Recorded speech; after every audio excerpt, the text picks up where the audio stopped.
Welcome to Wealth and Means, advice dressed up like hard work. Each week, we explore ideas that help you pause, reflect, and think more deeply about the opportunities all around you. It's the perfect mix. A little information, a few stats, some real-world insights, and just enough deep talk to make you feel smarter before your second cup of coffee. Today's episode is Stacked: What You Didn't See in the News, your 5-minute head start in Wake Up Ready, a knowledge bomb on gratitude, Humor Me, the greater debate, and we'll close with our Invent Again spotlight on Frank Zybach, the 7th grade dropout who goes on to feed the world. A quick thank you to our sponsor, Nost Moments at nostmoments.io. Share your most precious memories. Share the Nost Moments. Wealth, how are you doing today? I am great means I am really excited for this episode. All right, let's get started then. What you didn't see in the news. Because the real stories don't always trend, they ripple. While the world was doom-scrolling interest rates and Taylor Swift's stadium-era diplomacy, a bunch of high-impact stories slipped past the mainstream radar. Let's fix that. March Madness came early for the FBI. Over 30 people, including Hall of Famer-turned-coach Chauncey Billups and current player Terry Rozier, were swept up in an illegal betting ring prosecutors say used NBA stars as celebrity bait for rigged high-roller poker games with alleged mafia ties. Billups was placed on leave as the probe unfolded. The timing is brutal, legal sports betting is booming, and the league's integrity is suddenly the story. Expect tighter disclosures, third-party monitoring, and some very unfun halftime PSAs. If the point-shaving era taught us anything, it's that trust is fragile. Do you think the leagues open up real-time integrity data to sportsbooks and fans? They may have to, at minimum, standardize transparency across teams and clearer lines between player access and betting ecosystems. Speaking of trust, Netflix's Love is Blind Season 9 didn't just stumble. It triggered worst season ever pile-ons and a search spike for Is Love is Blind staged? The showrunner publicly defended the season, which only fueled the discourse. Translation: viewers still want drama, but they also want receipts. If producers can't calibrate authenticity versus chaos, they risk backlash on delivery day. So the next hit reality format is the one that proves it's real in real time. Exactly. Think fewer Frankenbites, more verifiable timelines.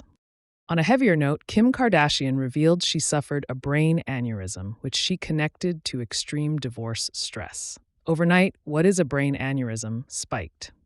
Beyond the sympathy wave, this is a stress culture referendum. Expect more calm capitalism, wellness bundles, mental health tie-ins, and a cottage industry of proof-of-balance content. Brands are already repainting everything in soothing neutrals and adding mindfulness trackers, the monetization of serenity. Meanwhile, women's sports had a moment with a capital M. After the New York Liberty's title run, searches for Betnijah Laney and WNBA salary raise surged, alongside very practical queries like, is the WNBA Finals best of 5 or 7?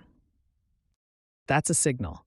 New fans are onboarding fast, sponsors are doing the math, and pay equity is moving from slogan to spreadsheet. And while most of us were glued to screens, millions actually looked up.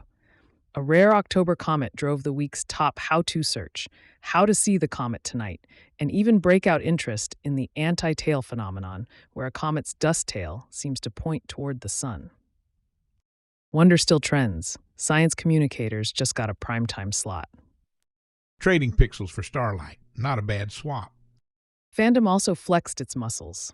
After Adam Driver confirmed Disney shelved a Ben Solo Kylo Ren spin-off, fans organized hard, up to and including a banner flown over a studio lot, and searches even spiked for Ben Solo movie Soderbergh. Studios aren't just managing audiences anymore, they're managing movements. Ignore them and you court a boycott. Listen, and you might inherit a co-writer's room. In tech, an under-the-radar story with over-the-top implications. Google is reportedly ready to supply Anthropic with up to 1 million AI chips and invest tens of billions into Claude. It ranked mid-pack on viral lists, but momentum is high. This isn't a partnership, it's a compute treaty. Whoever controls capacity controls velocity. Expect tighter supply, exclusivity agreements, and more regulator side-eye. including toward the chip vendors minting the shovels. Quiet story now, market moving later. Classic second tier today, front page tomorrow. Europe, meanwhile, is not whispering. The EU signaled Meta and TikTok violated the Digital Services Act. Think potential fines up to 6% of global revenue and mandatory data access compliance. If these actions stick, platform transparency norms will reset globally. And yes, those compliance costs eventually show up in your subscription tab. Markets had their own circus. Tesla turned nearly 95 million shares after earnings, Nvidia pushed past 130 million as AI optimism stayed hot, and Ford ripped 12% in a single day on 298 plus million shares after a clean earnings beat and labor clouds parting. The jaw-dropper was Beyond Meat. About 803 million shares changed hands in a single session as the stock plunged roughly 23% amid restructuring dilution chatter, a reminder that extreme volume cuts both ways. That's the kind of tape that convinces people they can retire on day trading until Monday shows up. Exactly. In the small cap and OTC lanes, speculative fire spread fast. Wellgistics Health ripped 185% on 724 million shares, volume you usually see in megacaps. Open Door traded 200 plus million shares and popped 13% on housing rebound hopes. Intel put up 246 million on strong prints, Bitfarms 103 million on a Bitcoin bounce. And one to file under AI infrastructure halo. Solidion Technology surged nearly 300% after pitching a new battery system for data centers. Biotech did its rocket ship thing too. Spruce Biosciences exploded about 1,378% on an FDA breakthrough therapy tag. Micropharma Scienture leapt 354% after its first commercial drug deal. Innovation still moves mountains, and sometimes cliff edges. Know your catalysts, know your risk. Housing became a proxy for policy. Fannie Mae trading spiked ahead of Q3 results and the October housing outlook, as investors tried to front-run Washington's next moves. In a week dominated by political mobilization, yes, those nationwide No Kings protests and even shutdown chatter, Fannie turned into a read-through for credit and confidence. When policy feels unstable, housing becomes the tell. And in the OTC backdrop, 10 cents ADR kept dollar volume heavy, a reminder that U.S. investors still route around geography when they want exposure to foreign tech giants. Now for a cautionary tale. Airway pitched a pivot into tokenized equity and bragged about a $30 million Solana windfall, then announced a 1-for-50 reverse split. Web3 glitz met Wall Street grits. When hype outruns cash flow and compliance, someone gets left holding the digital bag. Two under-noticed cultural tech ripples to watch. First, TikTok's Group 7 trend. Snackable, accessible, cross-demo is in peak growth mode. It's a case study in how fast lightweight formats can dominate feed time. Second, the measurement wars. As AI features like overviews and circle to search reshape discovery, Google is pushing Meridian, an open-source marketing mix model. Translation for operators: the measurement layer is where strategy and spend is migrating next. Finally, the macro wallpaper, the IMF's global economy in flux, slower growth, sticky inflation, explains the schizophrenia on the tape. Defensive flows and roulette wheel speculation can coexist. That's how Nvidia and Beyond Meat both end up on the volume leaderboard for very different reasons. So the market's on espresso and melatonin, jittery but somehow still awake. Exactly. And that's your week. The stories you didn't see, but definitely should have. Because staying informed isn't about reading every headline.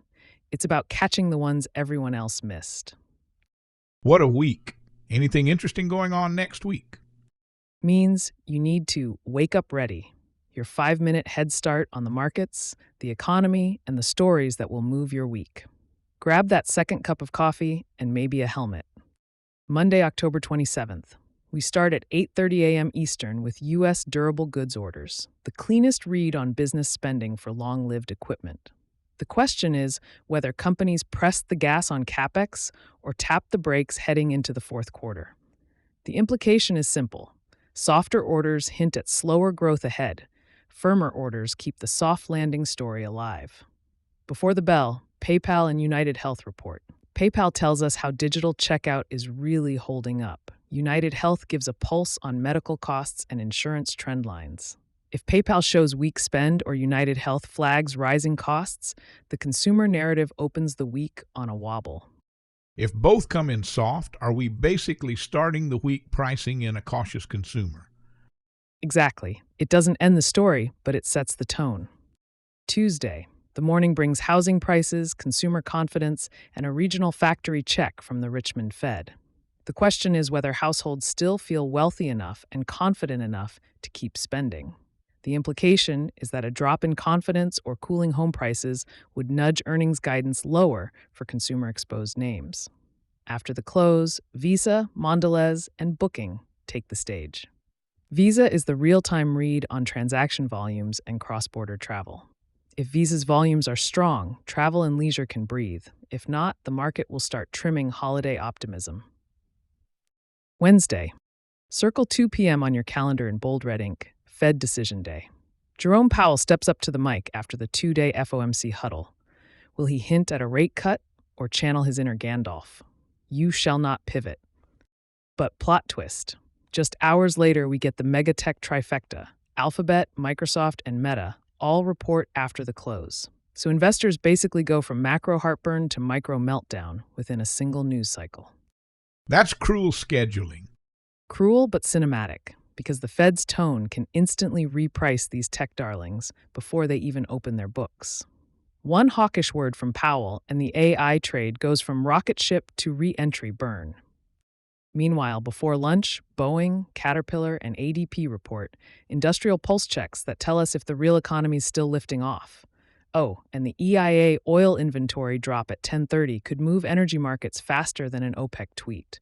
Wednesdays, basically Wall Street's Super Bowl. Thursday. The first read on U.S. third-quarter GDP arrives at 8:30 a.m. Eastern. The question is whether growth is broad-based or narrow and inventory-heavy. The implication is that a strong headline with weak internals will not buy much patience from investors. Europe checks in with Eurozone GDP and the ECB decision earlier in the day, a useful barometer for dollar and global risk tone. After the close, Apple and Amazon report alongside MasterCard. Apple and Amazon tie the macro to the micro: devices, services, cloud, and holiday demand. MasterCard finishes the payment story that Visa started on Tuesday. If GDP looks sturdy and both networks confirm healthy spending, tech and consumer names get permission to guide confidently into year-end.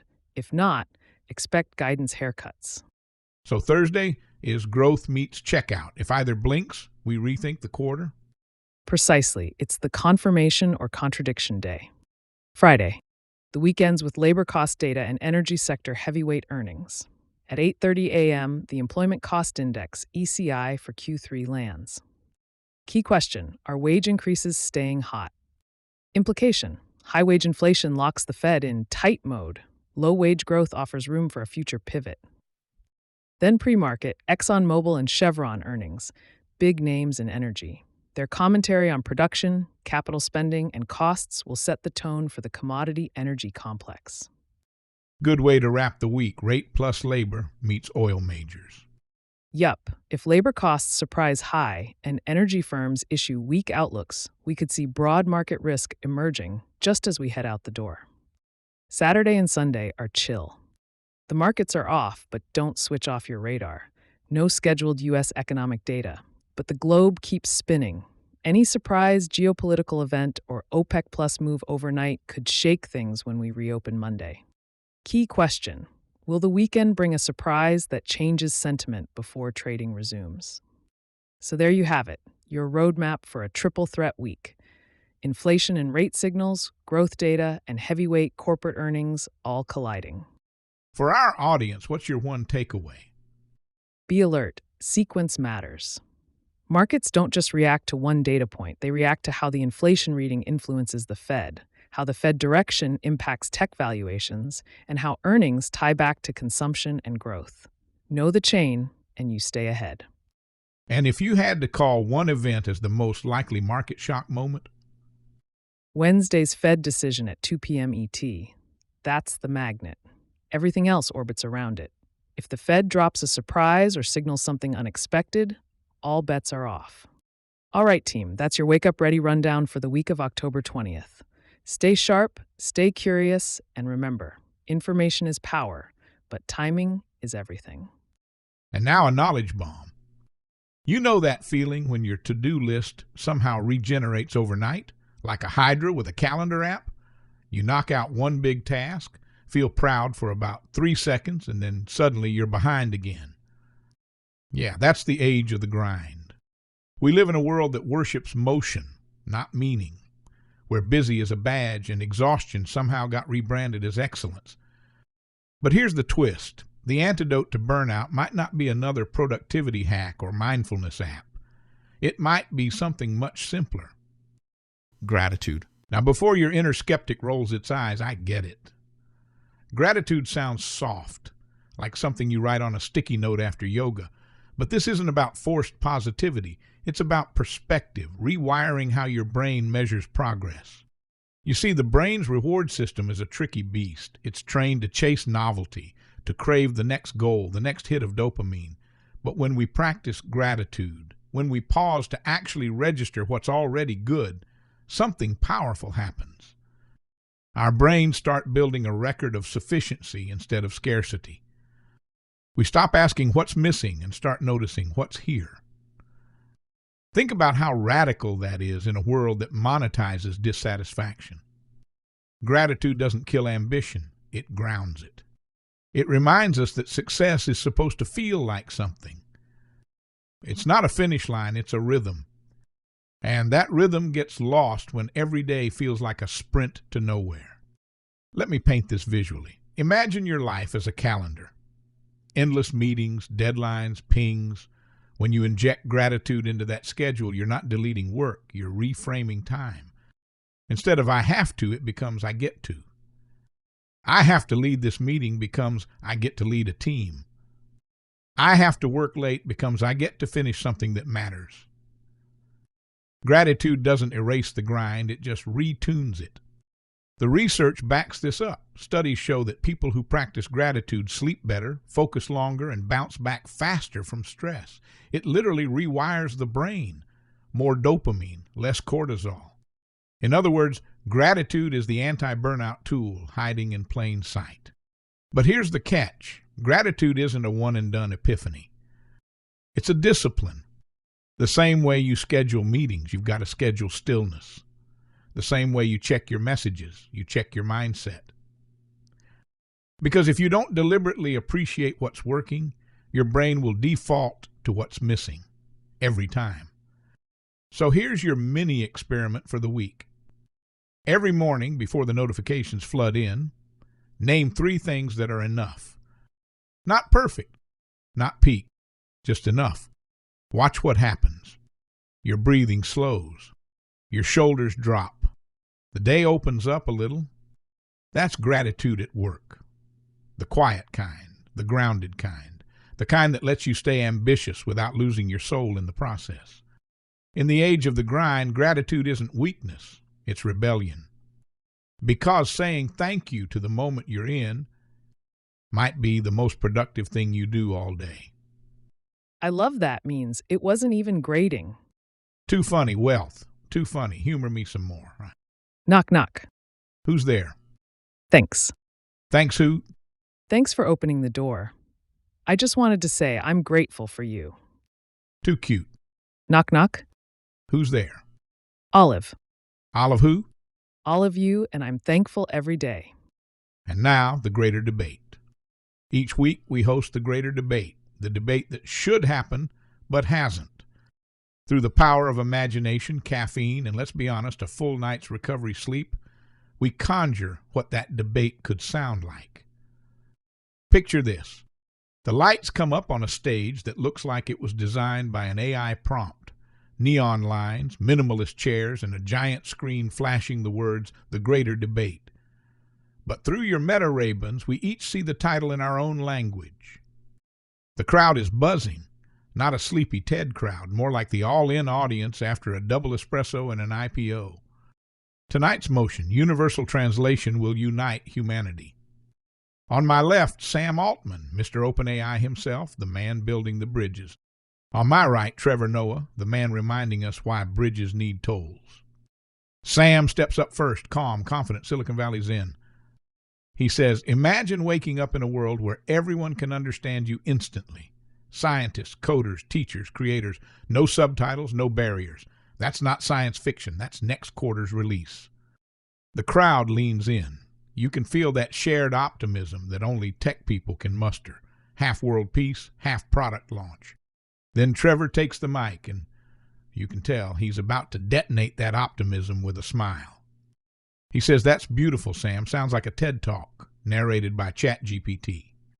The audience cracks up. But let me tell you what gets lost when every accent, every idiom, every rhythm of speech gets flattened into one global default, he continues. You lose texture, you lose identity. I grew up switching between Zulu, English, and Afrikaans. Each one changed who I was. In one language, I'm funny. In another, I'm polite. And in another, terrified of my mom. I swear, in that moment, the entire crowd remembers their grandmother's voice, the one that no translator could ever quite capture.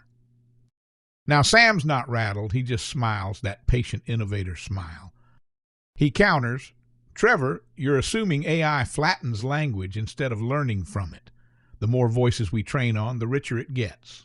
We're not erasing diversity, we're scaling it. You can almost hear the venture capitalists nodding in unison. But Trevor's ready. Sam, that assumes the machine understands me. Ever seen AI try to translate South African sarcasm? The crowd laughs.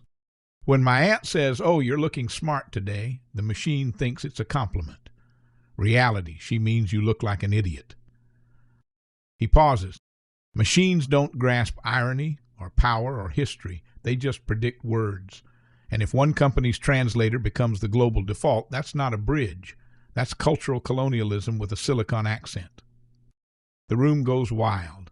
Even Sam's laughing, the good kind of laugh, the one that means touché. Then something rare happens, humility. Sam admits, you're right, models reflect their data.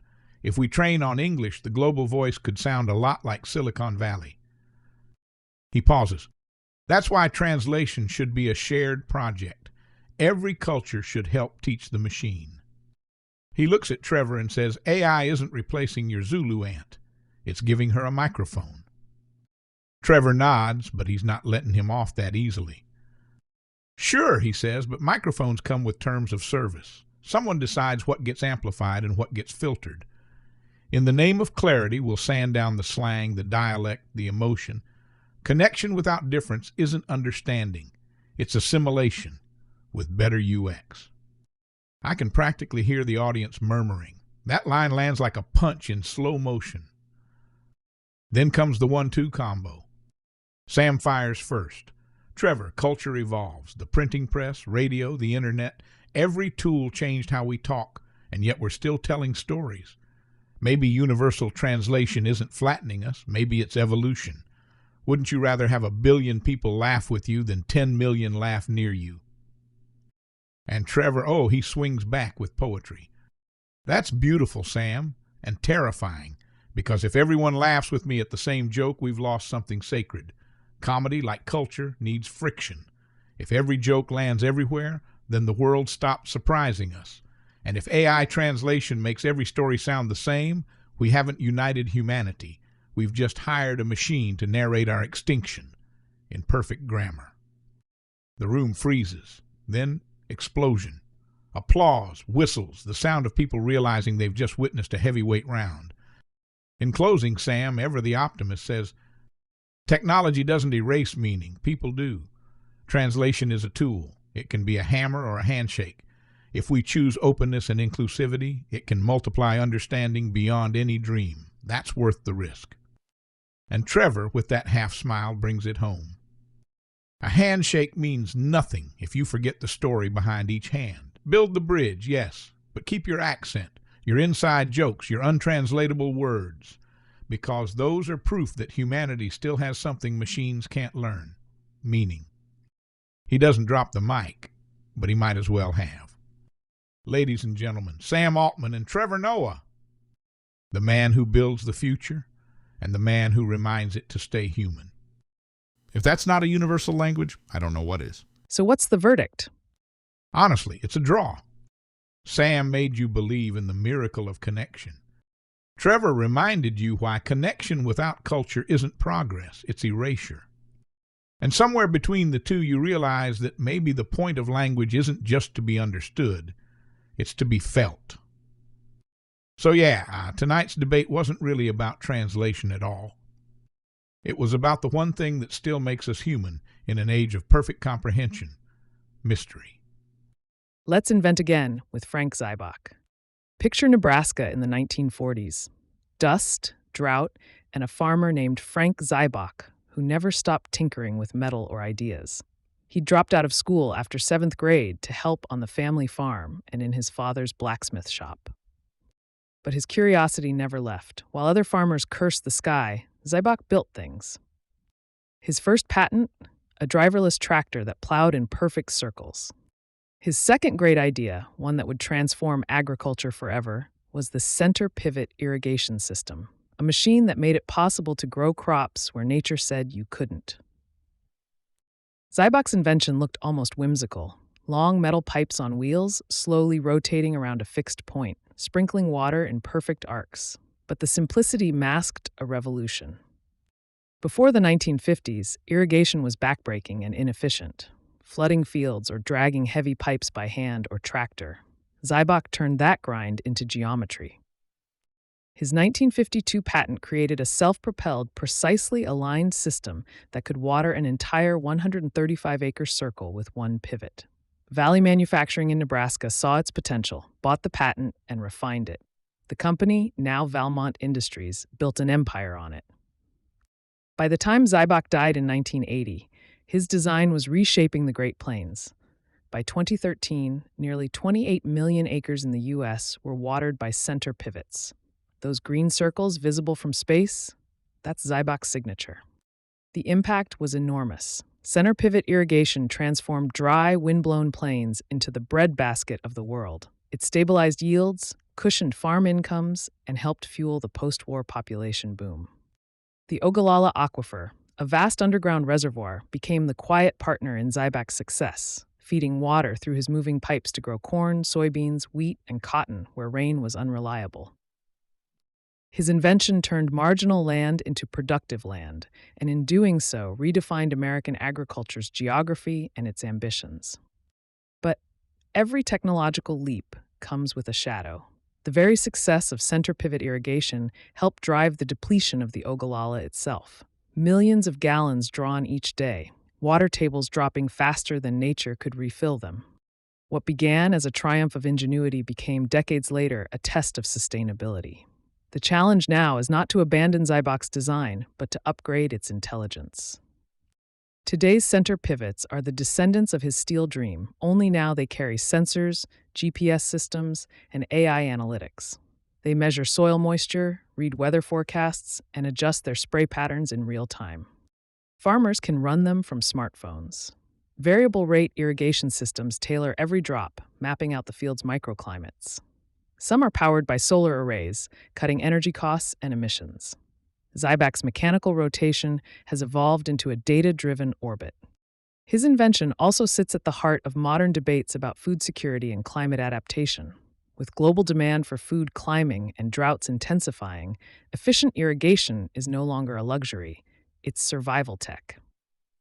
The question isn't just how to produce more, but how to do it without draining the planet dry. Governments, ag-tech startups, and climate investors are all circling the same problem Zybach solved once before: how to get more crop per drop. If Frank Zybach were alive today, he'd probably be fascinated, not by how much water we can pump, but by how precisely we can manage it. His legacy is not just mechanical, it's philosophical. He proved that a farmer's innovation could change the world. Now it's up to us to make sure that innovation keeps spinning, only smarter, leaner, and sustainable enough for the next century. And that's it for another episode of Wealth and Means, advice dressed up like hard work. We hope you enjoyed the range, from betting to big tech earnings, gratitude to great debate, and crop circles to creativity. Subscribe, rate, and share this episode. It helps more than you think. We do this for you, to help you have a better week, a sharper mind, and maybe even a longer attention span. And a special thanks to our sponsor, Nost Moments. because the best investments are still your memories. Until next time, stay curious Stay kind. and keep compounding